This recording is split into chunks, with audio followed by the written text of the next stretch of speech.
All right, we are back. You've been listening to, I always forget the name, Mo's Superfun local show. I'm not Mo, I am Ben. Anyway, we're here with the Scamps. Let's continue. So I got some more questions for you guys somewhere. And here they are. Okay, so anyway, you guys just released your debut LP entitled Porcelain 110. Yep. First, I got to ask, where'd you get the title? That's my makeup color. Also, my friend's makeup color. Danielle would feel very proud that we have the same skin color. So. Yep. Porcelain 110. Porcelain 110. All right. Okay. Well, that answers the question. Yeah. So, anyway, so now we're just gonna get into. So I understand that you record all your music. You don't go to the studio. So, like, how do you do it? Oh, it's Charlie. That's all him. I'm not surprised. Yeah, we just recorded on our own in our apartments in Springfield. I've been recording music or trying to figure out how to do it since I don't know, 15 or 16 years old. So yeah, when it comes to and it's something I enjoy doing. Yeah. So to me, to give that work to an engineer or whatever, and I don't get to necessarily do it myself, would be less fun for me. So that's part of the reason why we wanted to do it ourselves. And then of course, obviously cost, it's a lot easier. So but yeah, we have one MacBook Pro, we run Logic Pro 10, and yeah, we plug guitars like directly in. We use some amp simulators. What do you do about the drummer then? Yeah, that's kind of our dirty secret, which I'm willing to divulge. But there's a drummer plugin that came with Logic Pro 10. So if you listen to the record, the drums are technically not real. Oh. Yeah. So, but I don't think that's going to be obvious to anyone. The plugin's really quite good at it was good. Yeah. Make it. Yeah. And you can manually, change every single drum stroke. So, but yeah, a lot of those fills and things are kind of generated, and then I go back and clean them up. So that's all you doing the drums then? Yeah. So. Okay. Yeah. That's kind of his domain, recording anything like that. Right. So there's another question I had. So so then I guess it's just you two making these albums. Yeah, we do. So then who does? So I've noticed that there are since there's only two. So I assume you do all the singing. Well, obviously. Yep. But then I noticed there's keyboards, guitar. Is there bass guitar? There is. Yeah, on the recordings album, there are. Yeah. And then the drums. So then is that all you, Charlie? Yep. Yeah, I pretty much do everything that is not vocals. So. I remember that was your problem in high school. You were you had all these songs and you didn't want to sing on any of them. Exactly. I've always been relying on other people to sing for me. So, yeah, it works out nicely that way. So then, how long does it take you to make? How long did it take you to make Porcelain 110? Well, it took. I don't know. I think we've been working on it for a good 6 months. Yeah. Some of these songs. We don't work on it continuously. We'll write while recording, and he constantly betters every single song. He is a perfectionist about everything. Oh, I know. So he will just if you listen to the early masters of this album, they completely sound different. They don't even sound the same. I went through 9 rounds of mixing before I was wow. I think this is going to be adequate. Yeah. Because I guess I am a perfectionist at heart, so it's I could work on it forever and it'll never be finished. So, but it got to a point where I was happy with it. Okay. I also gave you a deadline. She also gave me a deadline, so that kind of sped things up. Yeah. Okay.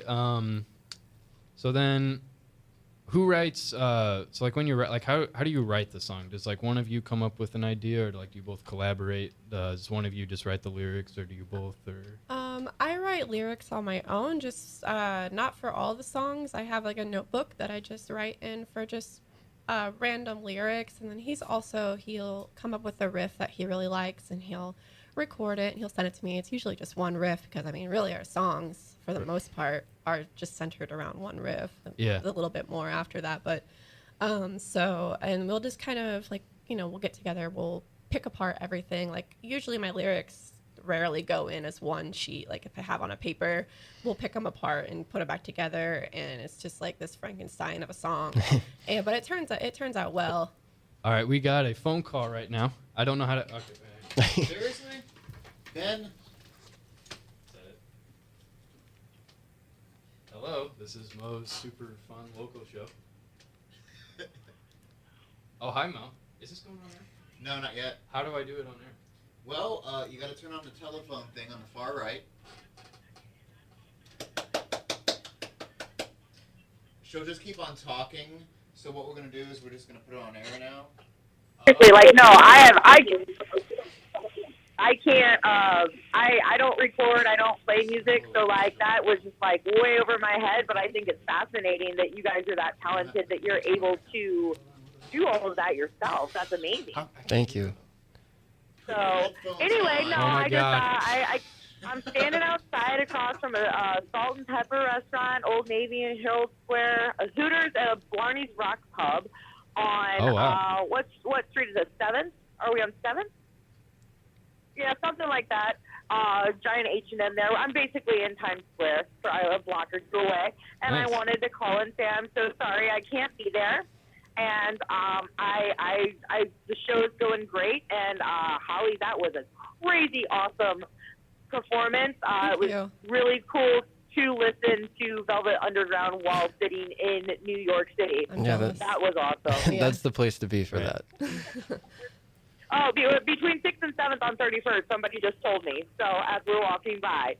So anyway, I'll let you guys get back to the show. Thank you so much, Ben, for taking over for me. You Oh, guys, you're thanks very for welcome. coming in, and I'll see you on April 2nd. All right. Absolutely. All All righty. right, thank you very much, Mo. Bye.